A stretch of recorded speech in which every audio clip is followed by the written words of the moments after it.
Hi guys, welcome back to my channel Logic Ops Lab Hindi. तो आज हम बात करने वाले हैं प्रोसेसिंग एंड लॉगिंग की। तो जैसा कि आप स्क्रीन पर देख पा रहे हैं, प्रोसेस क्या होता है? तो processes are the related activities inside a system that works together to do something.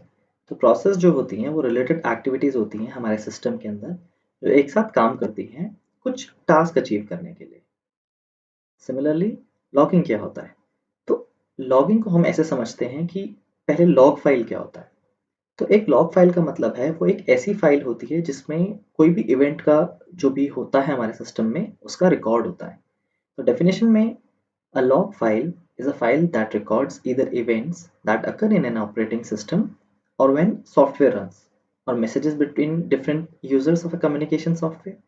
तो उस एक्ट को लॉगिंग कहा जाता है जिसमें हम लॉग रखते हैं। तो लॉग क्या है? सिर्फ एक फाइल है जिसमें रिकॉर्ड्स है। कोई भी इवेंट हो रहा है हमारे सिस्टम में, कुछ भी कम्युनिकेशन हो रहा है, कोई भी मैसेज है या फिर कोई सॉफ्टवेयर रन हो रहा है, उन सबको लॉग करने की प्रोसेस को हम लॉगिंग कहते हैं। तो आज हम क्या ट्राई करने वाले हैं? तो आज हम ये 4 चीज़ें ट्राई करेंगे। इसमें पहली चीज़ है कि लिस्ट कैसे लेते हैं। तो ये लिस्ट हम प्रोसेस की लेंगे। उसके बाद how to log in a text file. तो टेक्स्ट फाइल में उसे लॉग कैसे करते हैं जो हम प्रोसेस करेंगे। एक प्रोसेस जिसे किल कैसे करते हैं, ये हम पहले भी डिस्कस कर चुके हैं बट अभी डीप में डिस्कस करेंगे। और उसके बाद किसी प्रोसेस को अगर स्टार्ट करना है तो वो कैसे करेंगे।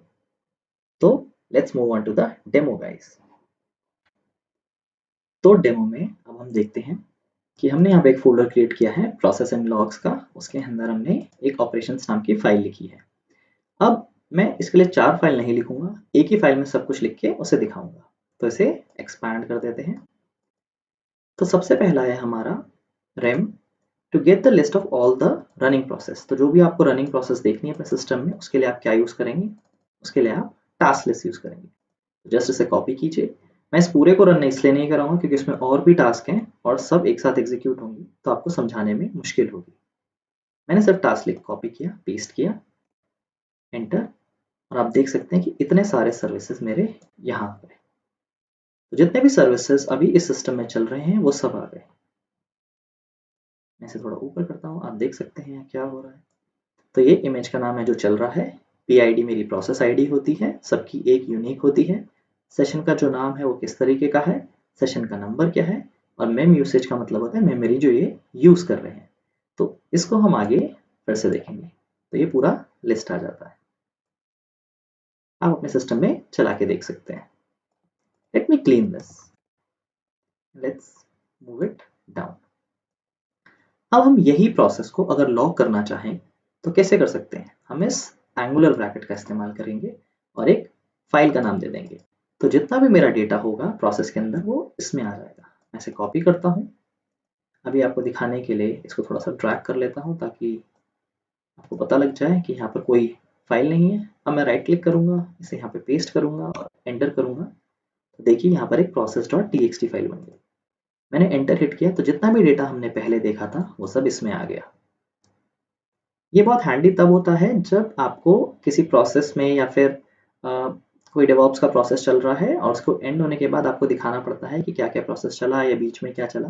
तो ये आप डेव को भेज सकते हैं, आप QA को भेज सकते हैं। तो ये उसके लिए बड़ा हैंडी होता है। अब ये बहुत ज़्यादा है। अब मान लीजिए आपकी जो प्रोसेस है बहुत ज़्यादा स्पेस ले रही है, तो इसी को आप मॉडिफाई कर सकते हैं। Task list /fi mem usage at GT का मतलब ग्रेटर देन 50,000 के। तो मेम यूसेज जो है वो यूज करेगा। FI को हम इसलिए इस्तेमाल करते हैं क्योंकि ये डिस्प्ले करता है सेट ऑफ टास्क जो मैच करते हैं आपका गिवन क्राइटेरिया। तो गिवन क्राइटेरिया मेरा क्या है? Greater than 50,000। तो लेट्स सी क्या होता है। अगर मैं सिर्फ इसे रन करूं तो देखते हैं क्या होता है। राइट क्लिक, एंटर, और ये सारे यहाँ पे दे रहा है पर ये थोड़ा कम्बरसम है देखने में। तो मैं क्या करूंगा, इसे एक टेक्स्ट फाइल में ले लूंगा। टेक्स्ट फाइल जो है वो क्या है? Greater than 5000। ये आप कुछ भी अपनी मर्जी के हिसाब से लिख सकते हैं। मेक श्योर आपका ये रहे, अदरवाइज ये आउटपुट नहीं देगा। मैं इसे क्लीन करता हूँ, राइट क्लिक, एंटर, और देखिए यहाँ पे प्रोसेस ग्रेटर देन 50,000 में सारे प्रोसेस आ गए जिनका 50,000 से ज़्यादा यूसेज हो रहा है। ये आप स्क्रॉल करके नीचे तक देख सकते हैं।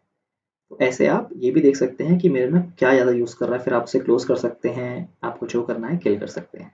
ठीक है। अब मैं आपको एक प्रोसेस किल करके दिखाऊंगा। तो किल करने के लिए क्या होता है, task kill /f name of the process जो आप किल करना चाहते हैं। लेकिन अब इसको जो यहाँ पर किल करने के लिए हुआ है notepad.exe, पर notepad.exe तो मेरा चल ही नहीं रहा है। ठीक है, तो हम क्या करते हैं, पहले एक notepad.exe चला लेते हैं, एंटर। तो अब मेरा एक notepad.exe चल रहा है, इसे मैं मिनिमाइज कर देता हूँ आपके लिए। यहाँ देखिए ये मिनिमाइज हो गया। अब मैं इसे किल कराऊंगा, right click, copy, hit enter, और एकदम ये यहाँ से गायब हो गया। इसका मतलब ये किल हो गया। तो इसका सिंटैक्स क्या हुआ, सिंटैक्स में आप टास्क किल लिखेंगे, /f लिखेंगे, im लिखेंगे, name.exe। It's that easy guys. अब हम इसी प्रोसेस को स्टार्ट करके देखते हैं। आप यहाँ पर पूरा पाथ भी दे सकते हैं उसका, जहां आपको लगता है कि notepad.exe है। तो notepad.exe जो है वो सिस्टम की फाइल है, तो मेरे को पाथ देने की जरूरत पड़ी नहीं। लेकिन अगर आपकी कोई ऐसी exe फाइल है जो सिस्टम को पता नहीं है, तो उसके लिए आपको यहाँ पर उसका पाथ देना पड़ेगा। That is very important. अब मैं यही फाइल चला के दिखाता हूँ। उसके लिए क्या होता है, वैसे तो इसका इतना बड़ा सिंटैक्स है, लेकिन मिनिमम स्टार्ट रिक्वायरमेंट है। टाइटल आप दे सकते हैं, पाथ जहां पर वो है, मुझे जरूरत नहीं है फिलहाल। ऑप्शंस, कमांड और पैरामीटर्स ये सब पास कर सकते हैं।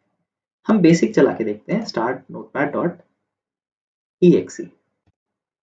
तो देखिए मेरी notepad.exe क्रिएट हो गई। अभी ये सेव्ड नहीं है, इस जस्ट इसने एक प्रोसेस स्टार्ट किया। अगर मैं चाहूँ तो इसे सेव कर सकता हूँ यहाँ से, बट मैं नहीं करूँगा, मैं इसे क्लोज करूँगा। अब अगर आपको यही चीज़ सेव करनी होती तो आप कैसे कराएंगे, तो मैं उसको एक फाइल का नाम दे दूंगा notepad.txt, उसी को रन कराऊंगा। तो पूछेगा कि यार ऐसी तो कोई फाइल है नहीं यहाँ पे, तो अब हम क्या करें, आप इसको सेव कराना चाहेंगे? तो लेट्स सी। ध्यान दीजिए यहाँ पे कोई फाइल नहीं है। मैं राइट क्लिक करता हूँ, हिट एंटर। तो पूछ रहा है कि cannot find this file, do you want to create a new file? Yes, मैंने क्रिएट कर ली और मेरी यहाँ पे नोटपैड फाइल आ गई जो मैंने वहां दी थी। हालांकि ये ब्लैंक है पर आ गई। So that's how it works guys. मैं आशा करता हूँ आपको ये सब समझ में आ गया होगा। सारा कोड मैं गिटहब पे डाल दूंगा और आप वहां से क्लोन कर सकते हैं। गिट क्या होता है, गिटहब क्या होता है, उसके लिए मैं सेपरेट एक वीडियो बना दूंगा जिसमें आपको आसानी होगी ये चीज़ें समझने में। तो आज ये मेरा जो कोर्स है ये यहाँ पर खत्म होता है। आपको हर वो एक बेसिक चीज़ पता लग चुकी है जिसके थ्रू आप चीज़ें आगे कर सकते हैं। मैं ये नहीं कह रहा कि आपको सिर्फ ये पढ़ के इंटरव्यू क्लियर हो जाएगा, नहीं, ऐसा नहीं होगा। आपको इनको प्रैक्टिस करके मेहनत करना पड़ेगा और आपको खुद से कुछ टास्क बना के देखने पड़ेंगे, कुछ स्क्रिप्ट बना के देखनी पड़ेंगी, जिससे आपको आगे फायदा होगा। ये बस एक बेस है। तो यहाँ पर मेरा कोर्स खत्म होता है। मैं नेक्स्ट वीडियो में, जो कि मेरा लास्ट वीडियो होगा, उसमें मैं कुछ क्वेश्चन सॉल्व करूंगा जो इंटरव्यूज में पूछते हैं, जो स्क्रिप्टिंग इंटरव्यूज में, डेवऑप्स के या एसआरए के इंटरव्यूज में पूछते हैं। तो thanks guys, and I will see you in the next video.